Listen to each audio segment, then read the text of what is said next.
জামাত ইসলাম একটি ইসলামী দল নয়। বিএনপি হচ্ছে সত্যিকার অর্থে ইসলাম অনুরাগী দল। তারা বলছে দাঁড়িপাল্লায় ভোট দিলে দেশ পেয়ে যাবে, জান্নাত পেয়ে যাবে। মনে হচ্ছে জান্নাত জামাত ইসলামের বাপ দাদার সম্পত্তি।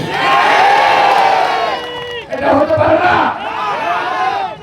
আমাদের মহানবী হযরত মুহাম্মদ সাল্লাল্লাহু আলাইহি ওয়াসাল্লাম তিনিও বলতে পারেননি কে বেশ ফেরার কে পারে না, একমাত্র আল্লাহই তার মালিক।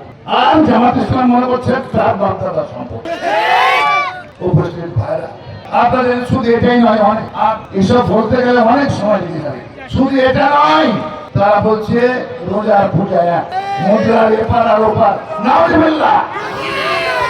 তারা এসব কথা বলছে। কাজে ভাইরা আমার, সত্যিকার অর্থে জামাত ইসলাম একটি ইসলামী দল নয়।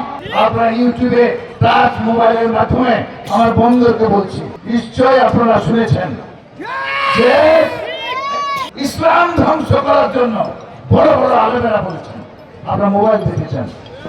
আর কারো দরকার নাই, জামাত ইসলামী যথেষ্ট ইসলামকে ধ্বংস করে দেওয়ার জন্য। প্রিয় ভাই ও বোনেরা, বিএনপি হচ্ছে সত্যিকার অর্থে ইসলাম অনুরাগী দল। আমাদের দলের প্রতিষ্ঠাতা শহীদ প্রেসিডেন্ট জিয়াউর রহমান আগে যে কেতাব অনুসারে দেশ চলে, যাকে বলা হয় সংবিধান, এই সংবিধানে বিসমিল্লাহির রহমানির রহিম এবং আল্লাহর প্রতি পূর্ণ আস্থা স্থাপন জিয়াউর রহমান লিপিবদ্ধ করে গেছেন। যে সকল হাজী সাহেব আপনারা আরাফাতের ময়দানে হজ করতে গেছেন, দেখেছেন হাজার হাজার নিন্দা। আমাদের দলের প্রতিষ্ঠাতা শহীদ প্রেসিডেন্ট জিয়াউর রহমান এদেশ থেকে মাটি আর নিম গাছের চারা নিয়ে ওই আরাফাতের ময়দান লাগিয়েছিলেন। হাজী সাহেবের আমরা ছায়া পান এবং সারা মক্কা সহ সারা দুনিয়া এই নিম গাছ বলে না, বলে জিয়া গাছ।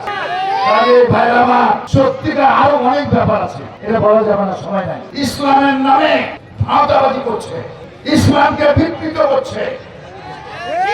জামাত ইসলামের সাথে সত্যিকার অর্থে ইসলামের কোনো সম্পর্ক নাই।